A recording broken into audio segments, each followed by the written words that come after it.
It's great to be back. This is Friday. This is our fourth day of our new Letter to Philippi live daily teaching broadcast.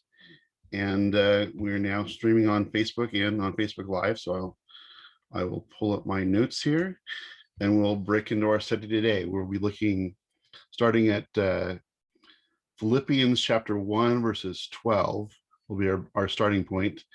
And we will see how far we can get on that today we'll go through at least verse 14 and possibly a few verses after that. So early Shabbat Shalom to everyone, we'll be entering Shabbat in just a few hours, especially if you were on the East Coast, and if you're in Jerusalem, you're already into Shabbat. So again, welcome to the Letter to Philippi live teaching broadcast every day, Monday through Friday, 12 p.m. I'll be your teacher, Sean Emsley, and the Letter to Philippi live teaching broadcast is an initiative of Letter to Philippi, my newly formed Messianic Jewish theological organization, theological teaching and research organization, and would like to invite you to visit our website, lettertophilippi.org, and find out about our other initiatives that we're doing. You can see if you've missed a daily video, we post them later in the day. So you can go to lettertophilippi.org and see all our videos that have been posted so far. And as I said before, next week we'll start working on posting book reviews of books relative to Messianic Judaism and Messianic Jewish theology. And over time, we'll be adding more initiatives. But this is our first initiative is to go through the book of Philippi, the Philippians, the Letter to Philippi, which was the basis of my commentary, my Messianic Jewish commentary on Philippians, which was published by Letterer in 2019. It was actually July 1st, 2019, so it's coming up to be the second anniversary. And there's a link to purchase my book at lettertophilippi.org, where you can get it on Amazon.com or other booksellers. And that will give you an expanded understanding, expanded view of my teaching on the book of Philippians. So we begin today with chapter 1, verse 12. And we'll see how far we can get today. We usually look to go about a half hour, so we'll see how much we can go through in this time. And again, thank you for everyone who is watching both on Facebook Live and also in Instagram Live, and also it's streaming on our video on our website, lettertophilippi.org. So we begin today with as I said, with chapter 1, verse 12 of Philippians. I'm trying to share to another page.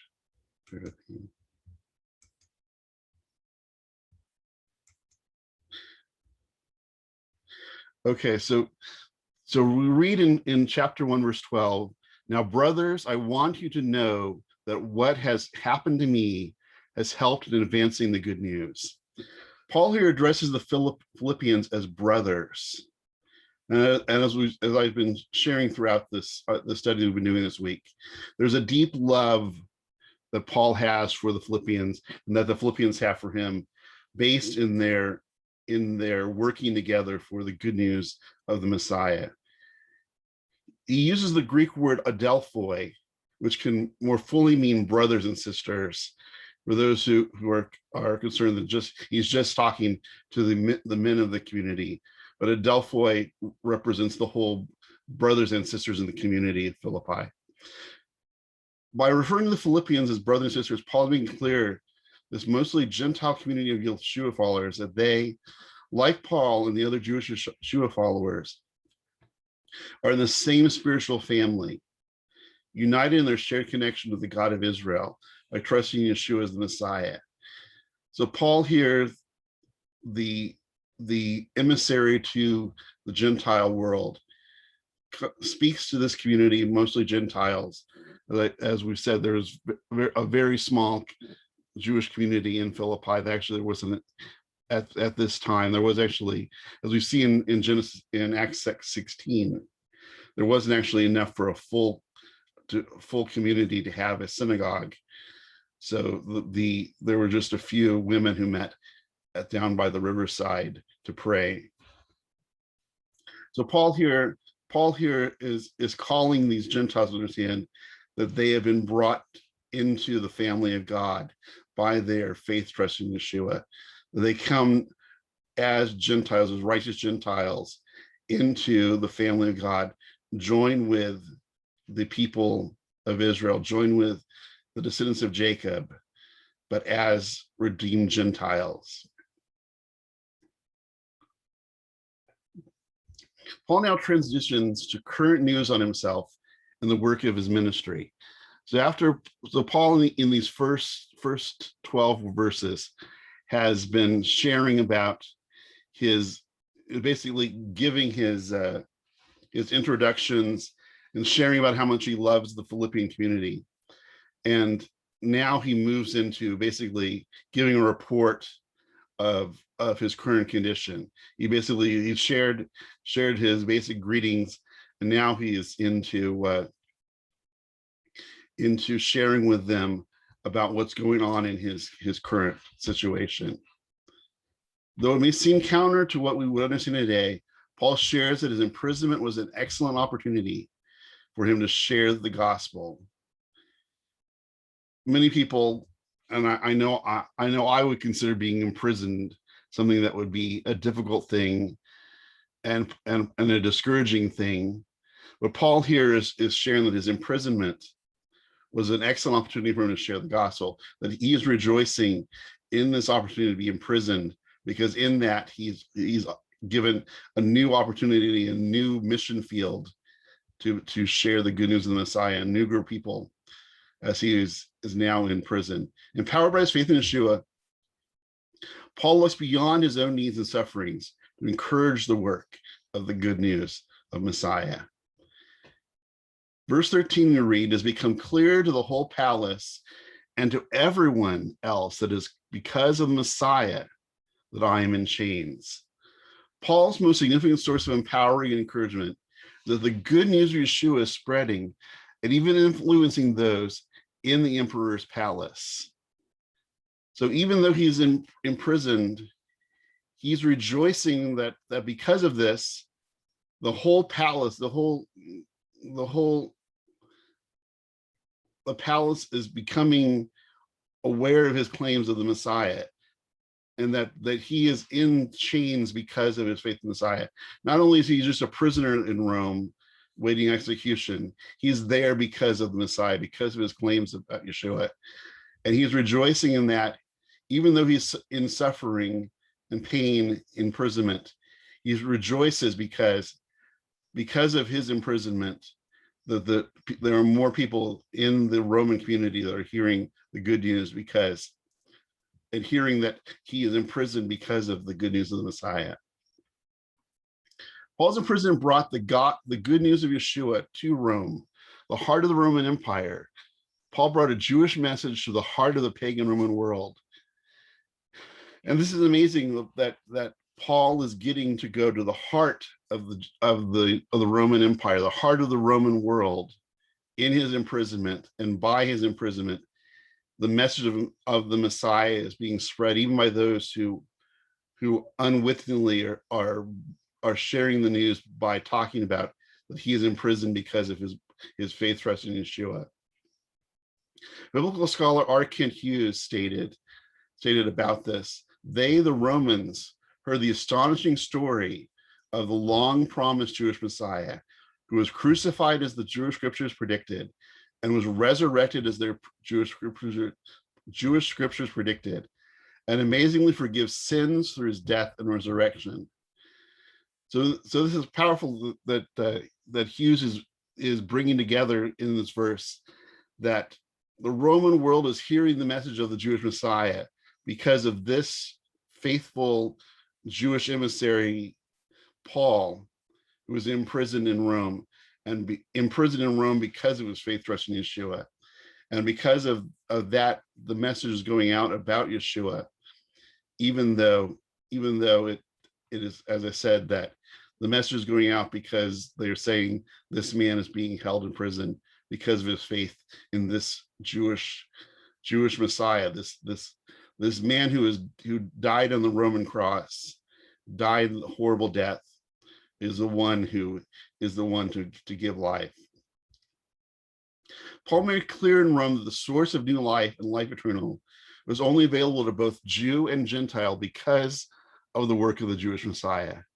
Paul's call to Yeshua faith includes acceptance of the Jewish God, the Jewish Messiah, and the guidance of the Jewish scriptures. For Jews, this meant a continued life of faithfulness to Torah commands, and for the Gentile inheritance, the mysterious inclusion of them into the faith of Israel as Gentiles. Even those living in the imperial palace had heard about Paul's imprisonment, and there were those who had came to trust in Yeshua. The word that they were believers in Yeshua in the emperor's palace was served to encourage the Philippians as they came to see that even among the elite of the Roman society, there were followers of Yeshua, a fact that could serve as encouragement in their faith. So Paul here is seeking to encourage the Philippians in their newfound faith in Yeshua by sharing that even in Rome, even among the Roman society, there are those who are coming to believe in Yeshua and to accept him as the Messiah. They're seeing that their faith is being affirmed by it being affirmed by others throughout the Roman world. They were not alone as a little island of Yeshua believers in Philippi, but even in Rome, the heart of the Roman Empire, there are those who put their trust in Yeshua through the work of Paul. In verse 14, we read, "Also, my being in prison has given most of the brothers in the Lord confidence, so that they have become much more bold in speaking the word of God fearlessly." Along with helping to make the message of Yeshua known throughout Rome, Paul's imprisonment for the gospel also built up the faith of the Yeshua followers in Rome. Their confidence and boldness could inspire the believers in Philippi, who are also facing persecution and imprisonment. And Paul in this letter will champion willingness to suffer on behalf of faith in Yeshua. We'll see that in verse 29, where he talks about that there is actually a gift to suffer for the name of Yeshua. Paul in this letter will champion willingness to suffer on behalf of the faith in Yeshua, based on Yeshua's faithfulness and suffering. Paul, in speaking about his suffering for his faith, the Philippians suffering for their faith, is bringing them into understanding, and us by extension, that in suffering for our faith, we're sharing in the suffering of the Messiah. That as our Messiah suffered for us, we participate in our faithfulness to him by modeling his willingness to suffer for us. So now we move from Paul basically giving his update on himself, his current situation, and now moving into speaking about an issue that he's been dealing with, those people who are a problem that he wants to confront here, and to speak out about those who are causing division, and those who are proclaiming the Messiah wrongly out of jealousy. And Paul writes here in verse 15, "True, some are proclaiming the Messiah out of jealousy and rivalry, but others are doing it in goodwill." One of the critical themes of this letter is humility. This theme reaches the zenith in Philippians 2, where Paul gives us the example of Yeshua and the humility that led him to the death on the Roman execution stake on the cross. In verse 15 and 16, Paul contrasts those who share the good news of the Messiah out of self-ambition and for their own fame with those who share the good news humbly. Paul here is not criticizing their message, but rather their spirit of self-ambition, their pride, the ultimate opposite to humility, which is the theme that runs throughout the book. These people are proclaiming the good news for their own self-ambition, for their own self-aggrandizement, for their own fame. But Paul elaborates in verse 18 that when he commends that the word of Yeshua is spreading, even if done by unworthy messengers. Continuing in verse 16 and 17, Paul continues speaking about these messengers. The latter act from love, those who are sharing the good news faithfully and humbly, and are humble messengers of the Messiah, aware that I am put there for defending the good news, while the former, those who are seeking to share the good news for their own fame and pride and glory, while the former announce the Messiah out of selfish ambition with impure motives, supposing they can stir up trouble for me in prison. I'll read that again, just the verses without commenting on them. The latter act from love, aware that I am put where I am for defending the good news, while the former announced the Messiah out of selfish ambitions with impure motives and supposing they can stir up trouble for me in prison.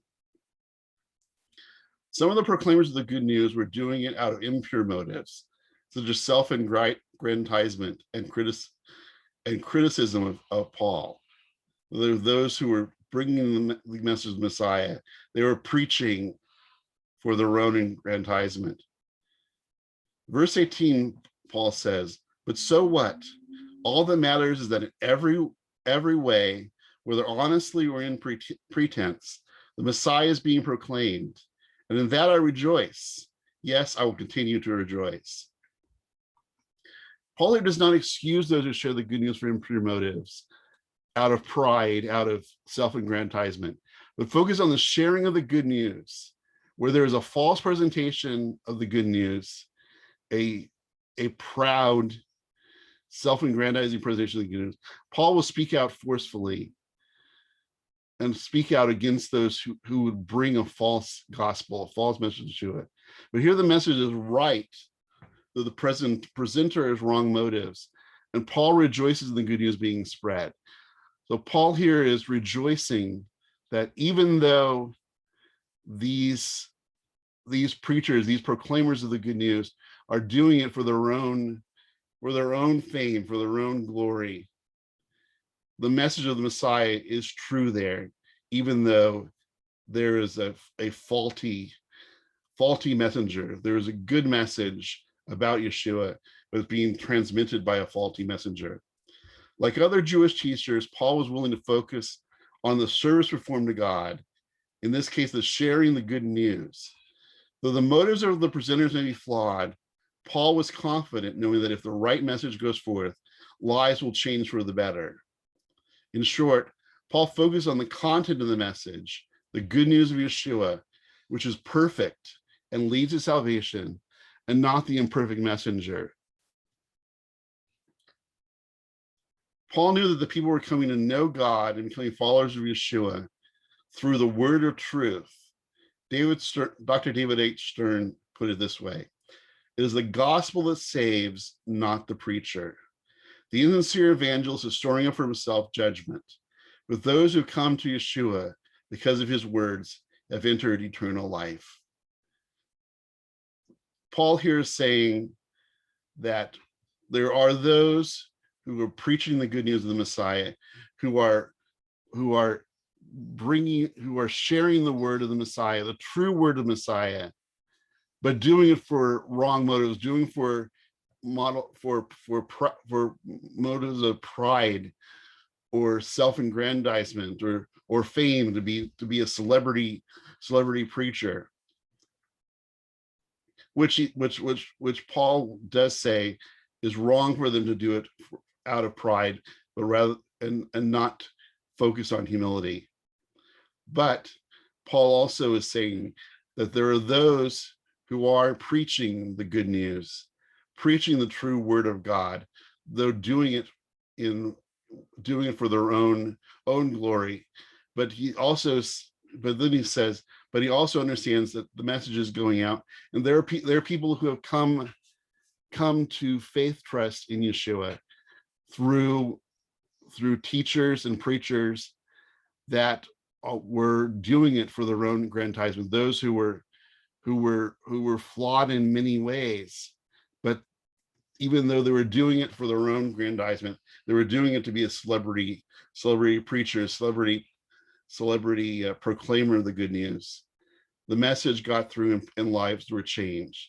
So Paul is saying here, the important thing is that the true message goes out. And Dr. Stern says it's the good news of the Messiah that saves, not the preacher. The insincere evangelist is storing for himself judgment, but those who come to Yeshua because of his words have eternal life.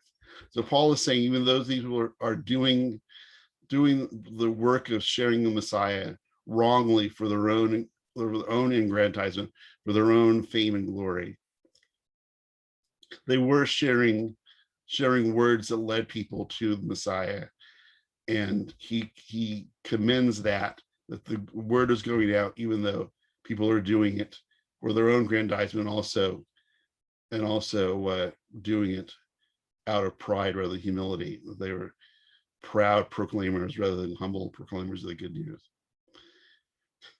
In verse 19, we read, "For I know this will work out for my deliverance because of your prayers and the support I get from the Spirit of Yeshua, the Messiah." In this verse, Paul quotes the words of Job from Job 13:16 from the Septuagint.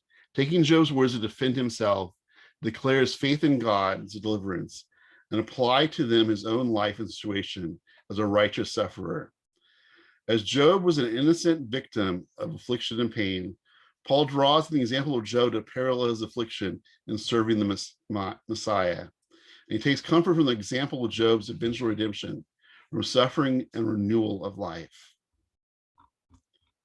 Read that again.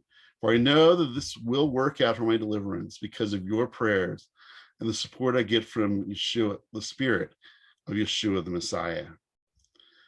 So Paul concludes this section here that we will be looking at today with these words from that he applying to his own situation of suffering for the Messiah, but also like Job, who even through his massive suffering was still willing to believe in God, have faith in God, and know that God would offer deliverance one day. Paul takes that account of Job's faith and Job's willingness to trust in God and stay faithful despite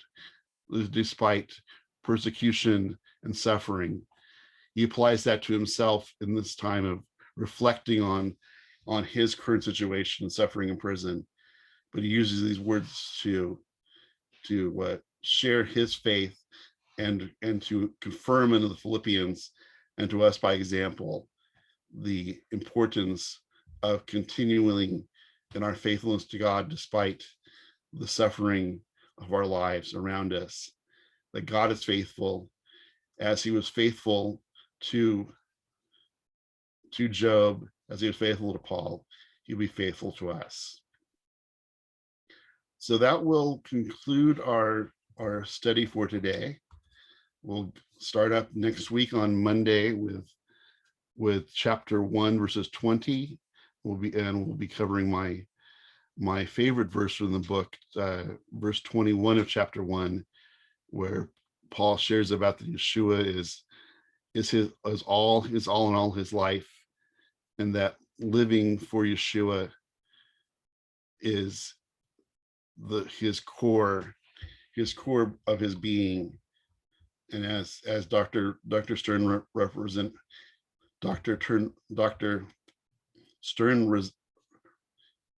Stern translated, "Where to me life is the Messiah and death is gain."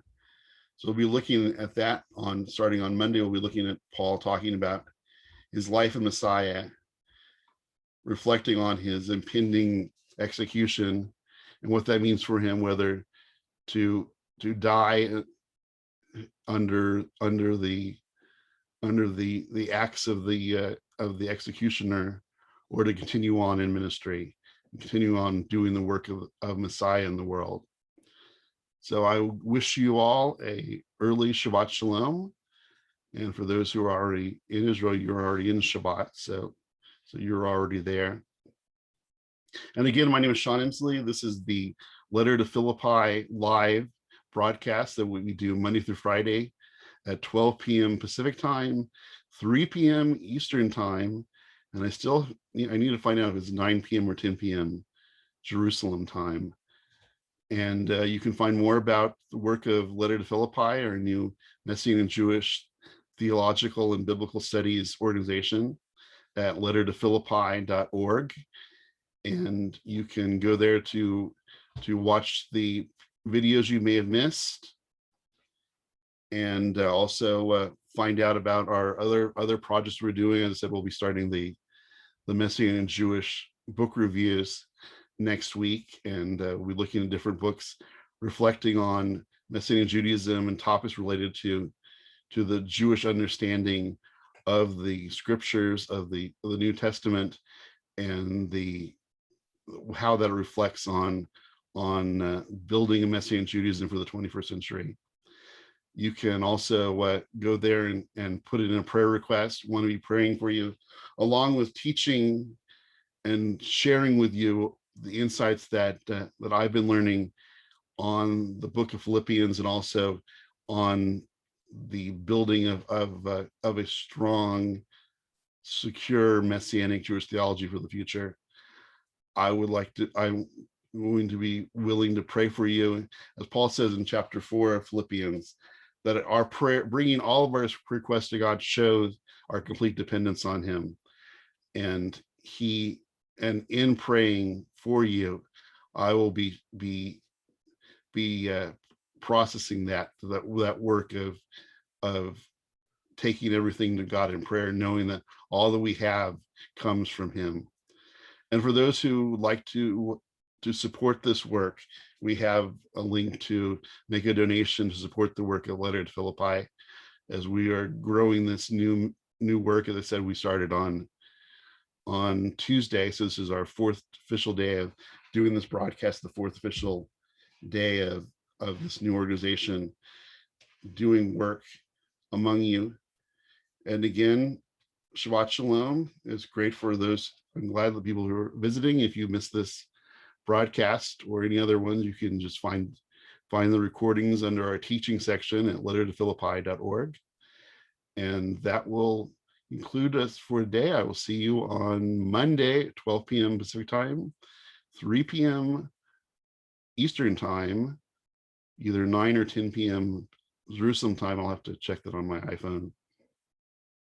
And we'll be starting on Philippians chapter 1, verse 20, and we'll be looking at Paul reflecting on his impending execution and what it meant for him to truly be living all of his life in and for the Messiah.